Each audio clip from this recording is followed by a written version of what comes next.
आज के इस एक्सप्लेनर में हम एक ऐसी चीज को डिकोड करेंगे जो लगातार चुपचाप हमारे माइंड को कंट्रोल कर रही है, हमारी बेसलाइन कंडीशनिंग। हम अक्सर अपनी फीलिंग्स को बहुत ऊपर ऊपर से देखते हैं, है ना? पर मोक्ष मार्ग प्रकाशक जैसे प्राचीन ग्रंथों में ह्यूमन साइकोलॉजी का इतना डीप एनालिसिस है जो आज भी बिल्कुल अचूक है। और आज की हमारी इस चर्चा का फोकस है नो कषाय। चलिए एक छोटे से सवाल से शुरुआत करते हैं। जरा सोचिए, दिन में कितनी बार ऐसा होता है कि हम बिना किसी ठोस वजह के बस इरिटेट हो जाते हैं या अचानक से रेस्टलेस फील करने लगते हैं। हम अक्सर इन माइक्रो इमोशंस को इग्नोर कर देते हैं और सच कहें तो यही हमारी सबसे बड़ी भूल होती है। इन हल्की फीलिंग्स को समझने के लिए एक बहुत ही कमाल का मेटाफर है। इन्हें ऐसे समझिए कि ये खुद कोई बहुत बड़ी आग नहीं है, बल्कि ये वो हवा है जो एक छोटी सी चिंगारी को विनाशकारी आग में बदल देती हैं। ये अंदर ही अंदर सुलगती रहती हैं और हमारी मानसिक शांति को धीरे धीरे खत्म कर देती हैं। तो टेक्निकली ये नो कषाय है क्या? नो और कषाय यानी ऐसी मंद या माइल्ड फीलिंग्स जो अपने आप में पूरी तरह से कषाय जैसे क्रोध, मान, माया या लोभ नहीं है, पर ये उन्हें पैदा करने में पूरी तरह हेल्प करती हैं। अब कैच पता है क्या है? ये बिल्कुल नॉर्मल रोज़मर्रा की फीलिंग्स का रूप ले लेती हैं, इसलिए हमारे रडार से आसानी से बच निकलती हैं और चुपचाप माइंड की एक डेंजरस बेसलाइन कंडीशनिंग सेट कर देती हैं। अब देखिए, जैन फिलॉसफी ने सदियों पहले ही इन डीप साइकोलॉजिकल स्टेट्स का पूरा नक्शा तैयार कर दिया था। ये कोई हवाई बातें नहीं हैं, बल्कि इंसान के मन और चेतना की इंटरनल स्टेट्स का एक नेविगेशनल मैप है जो हमें खुद को समझने में मदद करता है। तो चलिए अब सीधे इन 9 विशिष्ट माइक्रो इमोशंस पर आते हैं और इनका एक मनोवैज्ञानिक ब्रेकडाउन करते हैं। ये 9 नो कषाय अकेले तो बहुत ही हार्मलेस लग सकती हैं, पर असल में ये एक बड़े इमोशनल आइसबर्ग का वो हिस्सा हैं जो पानी के नीचे छिपा होता है। हास्य, रति, अरति, शोक, भय, जुगुप्सा और 3 तरह के वेद। आइए इन्हें एक एक करके डिकोड करते हैं। सबसे पहले बात करते हैं हास्य की, यानी मजाक उड़ाना। दोस्तों के बीच हंसी मजाक या टीजिंग बहुत नॉर्मल लगती है, पर अगर इसको सूक्ष्म स्तर पर देखें तो किसी पर व्यंग कसना या मजाक उड़ाना माइंड के अंदर सुपीरियॉरिटी की एक हिडन कंडीशनिंग बनाता है। ये चुपचाप मान यानी हमारे ईगो को बड़ा कर रहा होता है। अब रति को देखिए, किसी खास व्यक्ति या कंफर्ट जोन से बहुत ज्यादा अटैचमेंट। ये मुझे अच्छा लगता है और ये हमेशा मेरे पास रहे। सुनने में बड़ा कंफर्टिंग लगता है, पर जैसे ही इस चीज को खोने का खतरा मंडराता है, ये सीधा डीप एंग्जाइटी, लोभ और माया को एक्टिवेट कर देता है। इसी तरह अरति और जुगुप्सा काम करते हैं। किसी इंसान से बिना किसी कारण के चिढ़ होना अरति है और बहुत स्ट्रॉन्ग डिसलाइक या घृणा होना जुगुप्सा है। हमारा ये हल्का सा चिड़चिड़ापन या फिर खुद को मॉरली सुपीरियर मानने का इल्यूजन बहुत ही आसानी से एक तीव्र और अनुचित क्रोध में बदल जाता है। यहीं से द्वेष की शुरुआत होती है।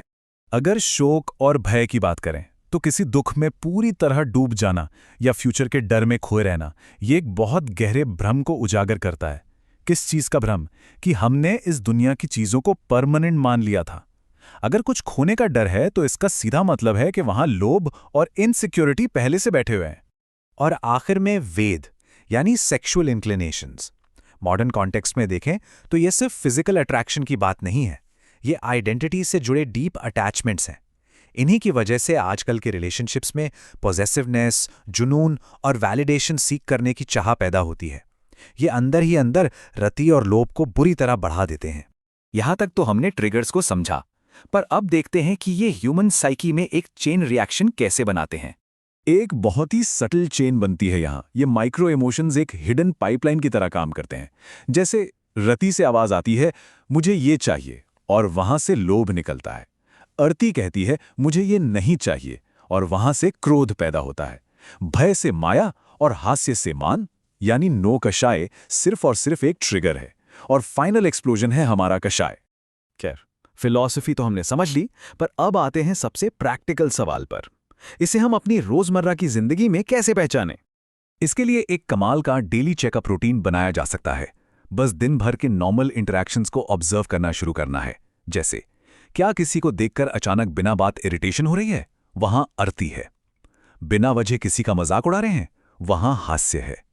जब हम इन माइक्रो सिनेरियोज को रियल टाइम में पकड़ने लगते हैं तो समझिए हमने आग लगने से पहले ही फ्यूल लाइन कट कर दी। और यही हमारे इस एक्सप्लेनर का अल्टीमेट गोल है।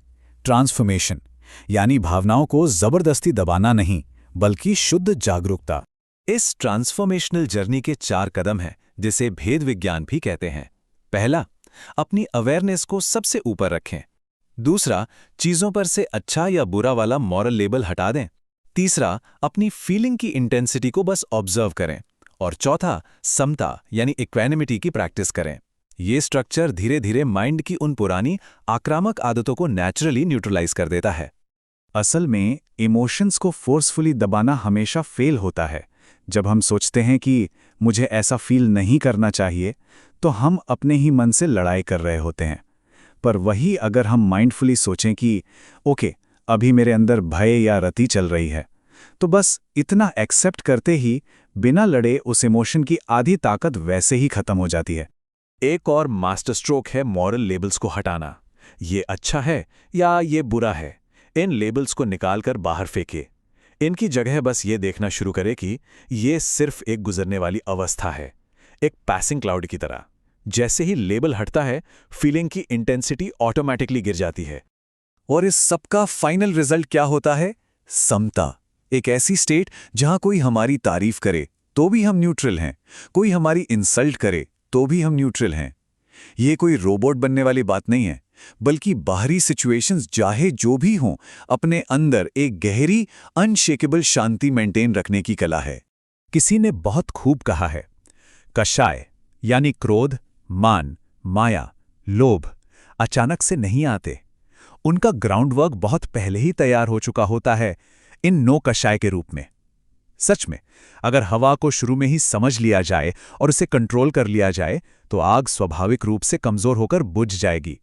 अगर आज की इस पूरी चर्चा का एक सार निकालें, तो वो ये है, 9 कषाय हमारे माइंड की वो दबी छुपी आदतें हैं जो आगे चलकर भयंकर पैशंस को जन्म देती हैं, और इन्हें एग्जैक्टली उसी पॉइंट पर पहचान लेना ही सच्ची माइंडफुलनेस की शुरुआत है।